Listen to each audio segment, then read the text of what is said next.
Be careful what you say, young man. Did I get it right, sir, that we have got these 3 games that I opened up in the interim? That you... I think we have 4. Oh, wait, sharing the screen wouldn't have hurt, right?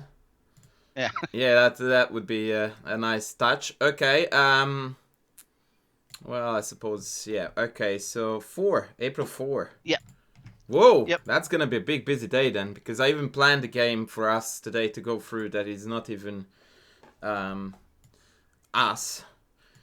Some lame grandmaster from the 2700 ranks, you know those guys. Yeah, don't know what to do. Can't play worth a darn. Yeah, exactly, like boring draws, and yeah, they act like they know the classics. Alright, so we are black here, and we are playing against me first from Poland. Because I recognize at least one flag, and it is the Jobava London. We won. Okay, thank you. Next. A6. Okay, so course says bishop f5. Having said that, there is every chance that we are going to transpose. Yeah, I bungled this, remembering this for sure. So so bishop f5 would have taken you back to more or less into our course. I suppose bishop g4. I mean, if you think about the fact that after bishop f5, one of the main lines is f3. Mm-hmm. Or one of the popular ideas is f3. That puts a bit of a dent into bishop g4. Yeah. Right? Walks right into it. Yeah, exactly. Yep. So that is not necessarily what we want. But okay, bishop e2 was also suboptimal. So now we are back on track. Okay. I think I would have taken an e6 here. Just to clarify the situation, because even though the bishop is suboptimal on e2, it's not as bad as justifying that by playing the bishop move twice. Yeah. Plus g4, g5 can be an issue. For your reference, there is a line in the exchange Slav, and therefore it is something that you want to know. Mm-hmm. Where in this position, white plays bishop e2. Now, I do not think highly of this at all, but I wanted to show you that it exists, because if you had known this, it would have helped you perhaps to recognize a pattern. And if you play bishop f5, then they tend to throw in g4 here. Which, again, I think is pretty garbage. Well, that's harsh. It's definitely not the best way to play this. But it's a very exciting one. Right? It pumps a fair bit of extra fuel into the position from white's perspective. The good news is that there is literally no bad move in response. You can come back, you can play bishop e4 and then come back, or you can just roll back all the way to d7. But the idea exists, right? And so you get the connection right away that in that case, doing this doesn't exactly make a lot of sense, in the sense that g4 is now absolutely ready to rock and roll. Now we have entered some calm normality, which is always good news. Okay. Goodie. Whoa. Okay, so I thought that actually no, I'm not gonna say this. So what is our plan in terms of contesting the center, senor? So I was prepping a c5 here. Prepping? Well, it doesn't need to be prepped, but I wanted to develop. I wanted to develop before I started opening up the center. Okay, but there is a problem here, sir, because once c5 is played, in fact, scratch all that. Where does this knight stand well? Ideally, c6 after the c5 push. Precisely. Where does it stand really poorly? Here. Yeah, because that's exactly the point, that the pawn cancels your knight out entirely, and so it 100% belongs to c6. You can't, well, you shouldn't go there. Welcome, by the way, kind opponent. Without playing a c-pawn move first, which, by rule of elimination, means that we need to play c5, knight c6. Now, I didn't want to critique bishop d6, because that fits the bill, but I would have played his c5, knight c6, and then bishop d6. And I know that you feel confronted now, because it feels like, but I always tell you to develop your pieces first and then try to come up with plans. But c5 is not exactly a plan per se. It is just a way of establishing yourself in the center. Whereas what you're doing now is A, compromising the knight. B, now playing c5 is actually quite challenging. You will have to throw in a queen e7 as well. Right. So, yeah, it got a little bit messier than it should have been.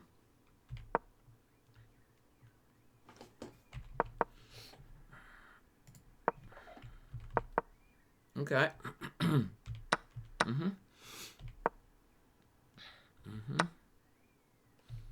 That's a lot of trades. Not that it's bad. I just made the observation. Oh, sorry, that's me pressing the wrong button.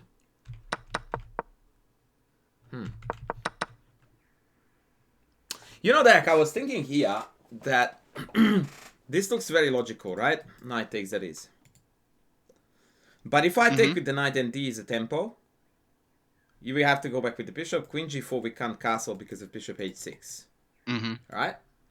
So why don't we take with the bishop? Whereupon d is not a tempo. I castle. And if they play queen g4, I can do a literal whatever.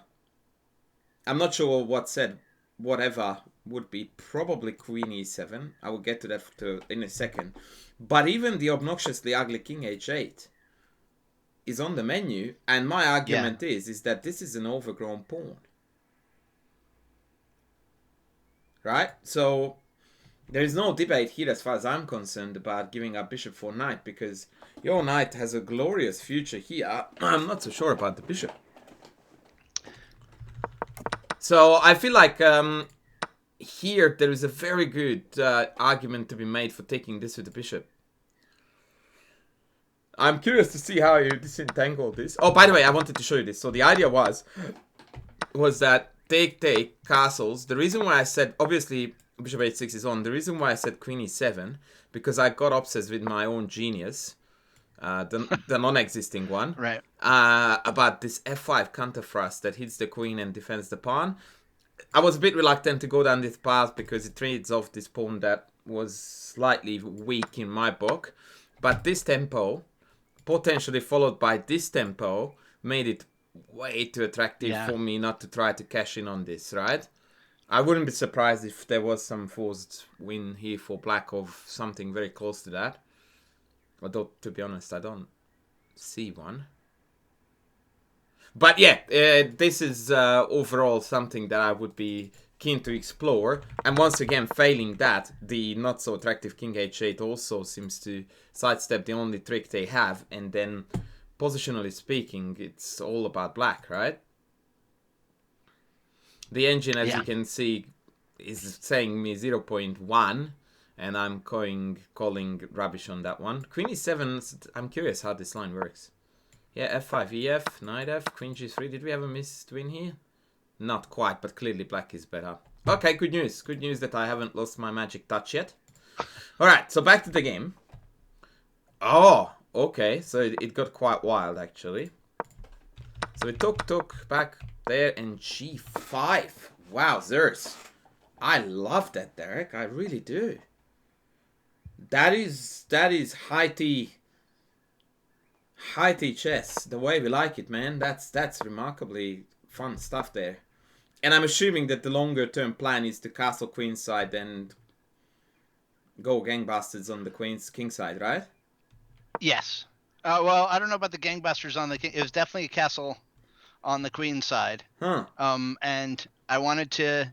My thought was that the bishop was basically entombed over there, at least for a little bit, especially if I could somehow. Like the only freeing move I saw for him was f3 or f4, right? Yeah, neither of those look attractive.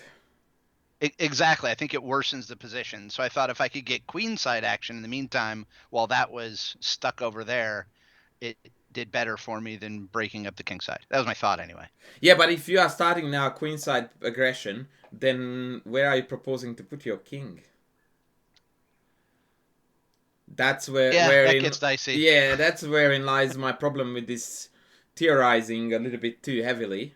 So what I would do here if I were black is I would first and foremost consider just queen d7, which by the way not only prepares castles, but you can also play this cheeky queen b5.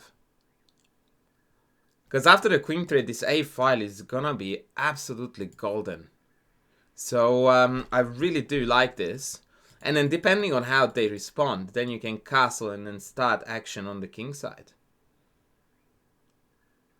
And by the way, let's say they just play... Whoa. Someone just subscribed to my YouTube. Apologies for that. Let's say they throw in a pass because I want to show you something. You could play g4.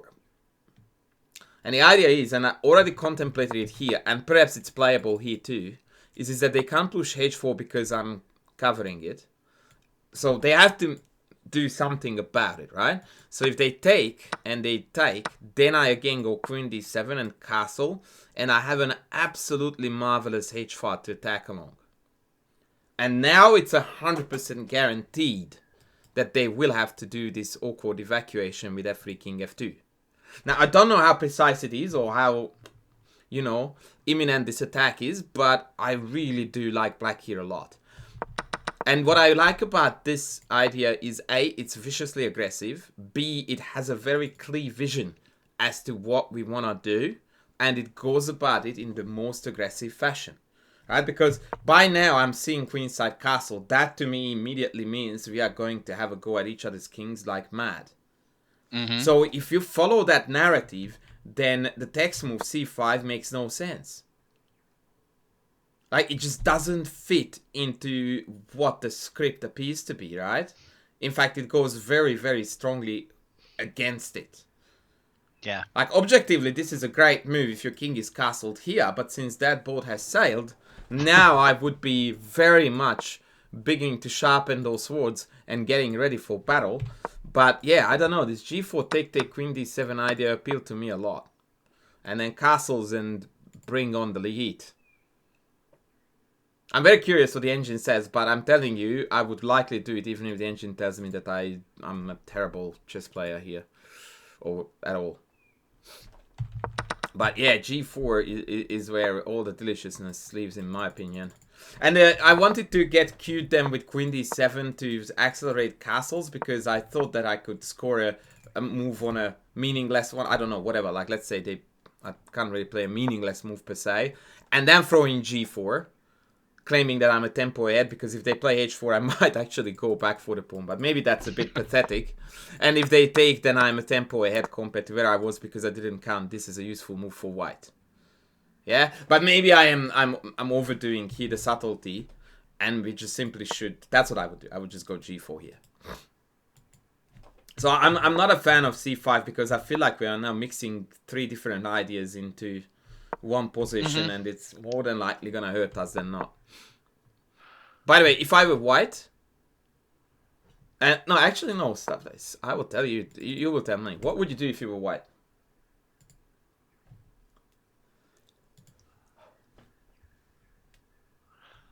I would start looking at moves like b5 or b4 or c4. Bingo. And you see that now on the screen too, it's popping up. That's c4. Immediately challenging the center. Counter punch and go, go, go. And all of a sudden, it seems like you might be actually hard-pressed for time when it comes to evacuating and then castling before the position opens up. Right? Yeah, the machine doesn't bring up my g4 move as priority. Queen d7 is their favorite, but now I'm curious about the val. Okay, so take, take, take. And queen d7 is 0.2? 1? Hello? Okay, give it to me any day of the week then, sir. Any day of the week. Because psychologically, this is a nightmare to play for white. Because they are already crying themselves to sleep about a mate on the h-file. Yeah, and as soon as they touch this pawn, it's gonna be the rook coming to the g-file, where the bishop is gonna be loose. So it's all kinds of mayhem. And by the way, if you look at it, white's best move c4 is 0.1. Rook fd1 still is level, and everything else is clearly better for black. So what that tells us is that from here on out, white is on an extremely narrow path to avoid very, very, very dirty things to happen to them. Anyway, let's move on. c5. But also, I think later in the game we'll see that having two fronts like this is very difficult. My position becomes porous. Yeah, that's where I was going with this whole c5 thing. Yeah, so Yeah. now we feel like this is just like, yeah, we are really contradicting ourselves with, or rather the logic is lacking. Yep, that's good. Yeah, rook d8. Yep. b4. I'm not sure if I get that. I mean, this just looks like a horrible move. What is this? Like, I can take it and I'm better, and I can push past and I'm better. Yeah, your opponent, he completely misunderstood the situation about what was going on. Like, there is no attack anymore. So, sacking a pawn like this is just, like, this is an endgame. And now I took a while on that move because I was like, do I push or do I take? Both of them looked Yeah, exactly. decent, The only decision that is difficult for you to make here is to decide how to win this now.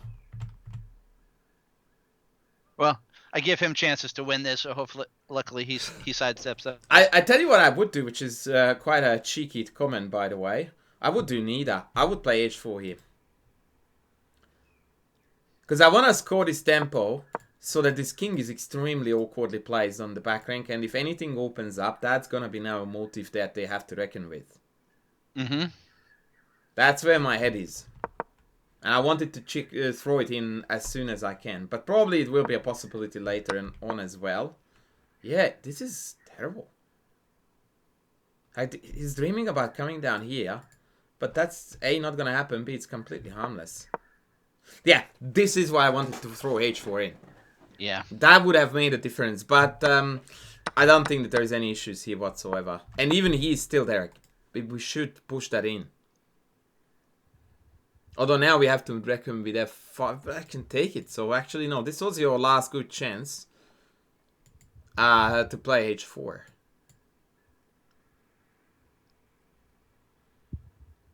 And then do whatever you did in the game. Yeah? The other thing is that you went to c6, which may be completely fine. Queen f5 appeared to me to be a logical angle to come in just to blockade the pawns, but maybe it makes no difference, and I'm just splitting hairs. Queen, wow. Yeah, man, this is really begging to be played. This is really begging to be played. Like, look, you play here queen c4, yeah? If I play this, and then queen c4, now you have made it a triple attack.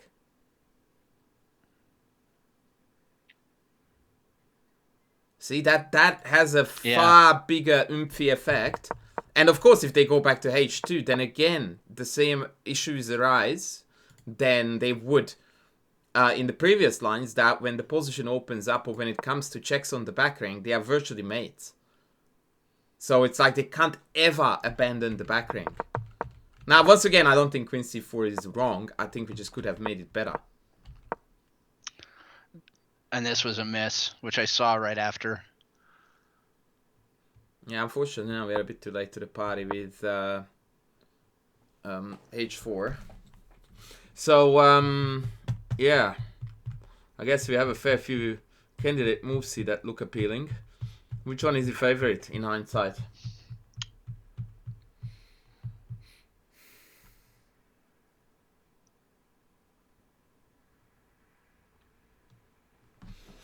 One I definitely want to look at is bishop c5. Mm-hmm.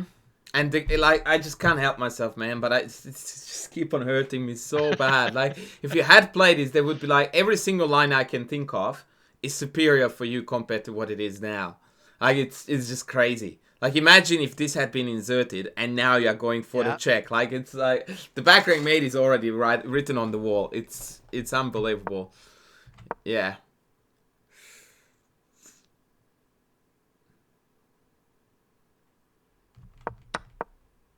Ooh. And so luckily he missed the tactic there with the double pawn push. Yeah, I was about to say that this is about to crack open, right? So f5, e6, or in whichever order. Oh, e6 actually is on because this hangs the bishop and this hangs the... Yeah. Exactly. Yep. Guilty as charged, you are, sir. Guilty as charged. That's a theme in today's games. Yeah. So apparently. All right, let's roll on. So we got a bit lucky there, and now he waltzed out of it. I'm not sure if it's necessary anymore, to be honest. He's not attacking the bishop, but I still like I didn't like the Yeah, okay. I'll tactics let there. this slide. I'll let this slide.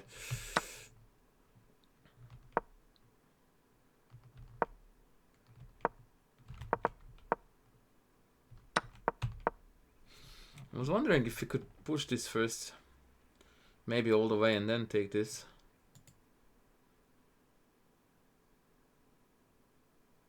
Because the father of all the dogma that we are aware of in chess, Professor Nimzovich, said that past pawns need to be pushed. Yeah. And I am all for dogma. So let's go here and let's go here.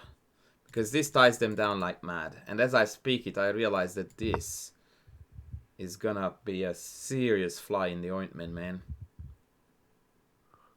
Damn it. Okay, see? Nimzovich was wrong all the way. Did you see that? By the way, in the game that there was this I'm not sure if I saw it here or later, but there definitely was some of the tactics I saw in there where queen, even if I move my king to b8, you get queen check, and then bishop comes in and wins the rook, and stuff falls apart. And fair. Alright, question 2. What do you think is my question gonna be here?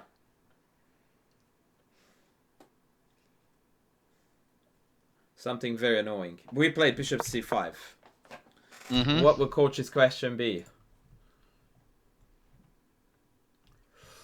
What are my candidate moves other than that one? Well, I was hoping that you would immediately name the other candidate move. Okay. Why didn't I push b3? Yeah, exactly, because I still believe in Nimzovich, man.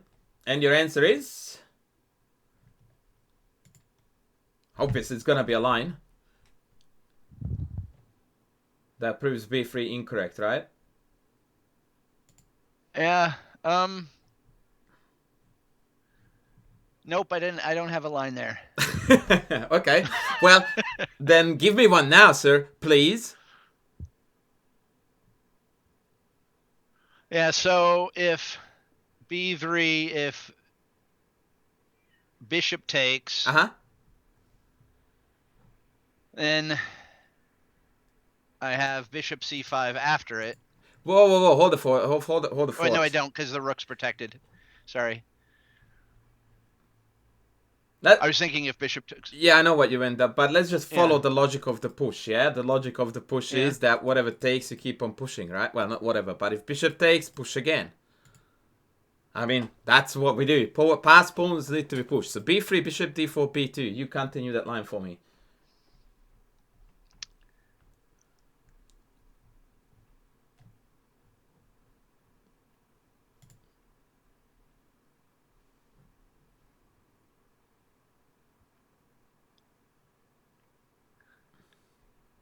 Yeah, so on any move where the queen protects b1, rook can take the bishop because the queen can't, and the rook can't retake because then I'll push. Excellent tactical vision, sir. So you play b3, bishop d4, b2.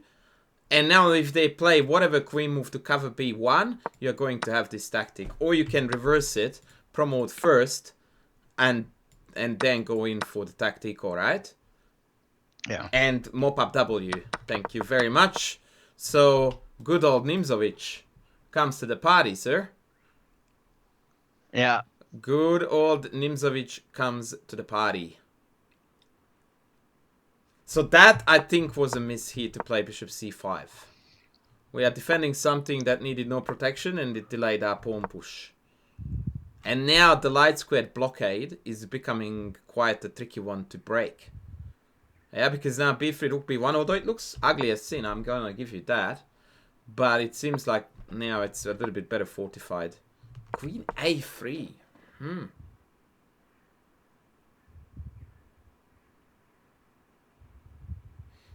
Naturally, I would want to play b3 here, right? I thought that would be the way. Yeah, I'm guessing your idea with queen a3 was simply to take this and then run the a guy.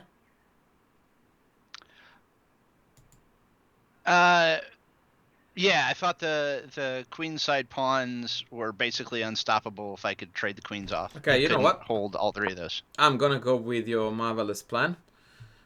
Yeah, queen c3. Yep, yep, yep. Very good. Yep, yep, yep.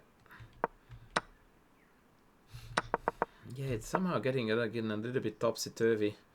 Queen c2, no good here? Oh yeah, the question stands actually. Queen c2, hello?